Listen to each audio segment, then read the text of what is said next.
handed my sister my car keys out of pity and lost more than a vehicle.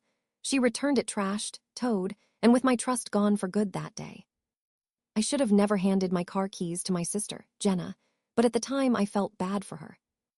She just lost her job, her boyfriend had dumped her over text, and she kept crying that she needed my car for one day to get to an interview across town. She said her own car was in the shop, and I believed her because I wanted to. I work hard for that car. It's nothing fancy, just a silver Honda with a dent on the back bumper and a cup holder that sticks, but it was mine and I paid for it myself. Still, Jenna stood in my kitchen with red eyes and shaking hands, and I gave in. I even filled the tank for her. I handed her my spare key and said, "Please just bring it back by 6, and don't let anything happen to it." She nodded so fast her ponytail bounced. She hugged me, thanked me, and promised she'd take care of it like it was her own. That was the first lie. At 4:30, I got a text from her saying, "Running late, but it's going great." I remember staring at my phone and feeling that little tight knot in my stomach. Then at 5, I got another text. "Can you check something for me? I may need a new tire soon." She attached a blurry picture of my back wheel parked at some curb, and I could see the tire was completely flat. I called her right away. She didn't answer.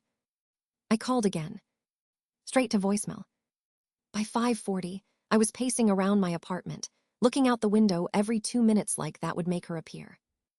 At 6:15, I got a call from an unknown number. It was a tow yard. They told me my car had been towed from a private lot because it was parked there too long without permission. I stood there holding the phone so hard my hand hurt. I asked how much. When they told me the fee, I actually laughed because it sounded fake. Then I looked at my bank account, and the laugh died in my throat.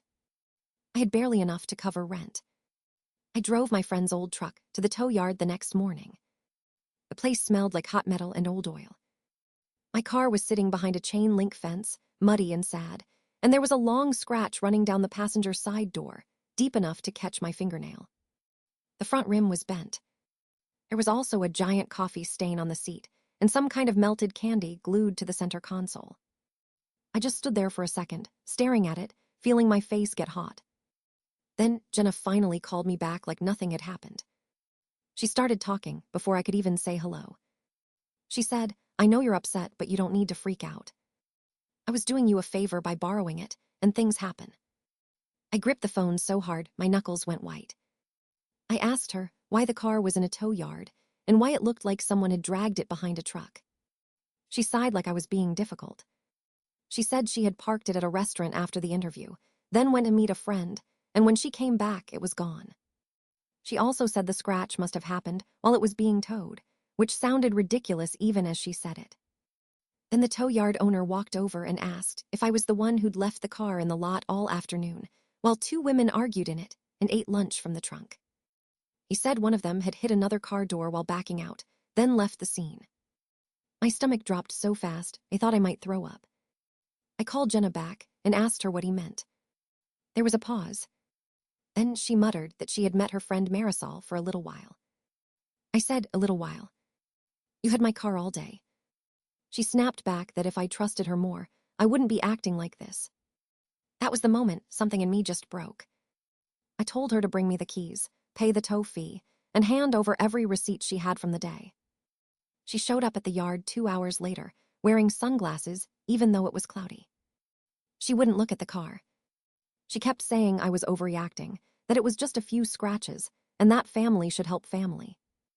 I pointed at the bent rim and the tow bill in my hand and told her family doesn't lie, run off, and leave someone else to pay for the mess. She got quiet then, real quiet. The kind of quiet that makes everything around you feel louder. A guy inside the tow office was laughing at a TV, a dog barked in the distance, and all I could hear was my own breathing. She finally admitted she never went to the interview. She had spent the day driving around with Marisol, and they had been shopping and eating and using my car because Marisol's boyfriend didn't want her car seen at his apartment. She said she was going to tell me later, after she got it cleaned up. I just stared at her. I felt so stupid I could barely speak. I paid the tow yard because I had no choice, but I made Jenna sign a handwritten agreement right there on the hood of my car. She had to pay me back every dollar, plus the repair costs, by the end of the month.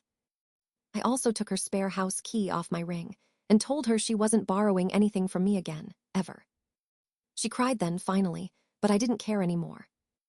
It took 3 weeks, 2 paychecks from her new job, and one very angry conversation with our mom before Jenna paid me back. My car got fixed, though the door still has a tiny mark if you look close. Every time I see it, I remember that day and how fast someone can wreck something just because they think being family means they can get away with it. Now if Jenna asks for a ride, I tell her no. Loudly. In front of everyone. And honestly, after what she pulled, I don't even feel bad about it. If you like this story, then follow us for more.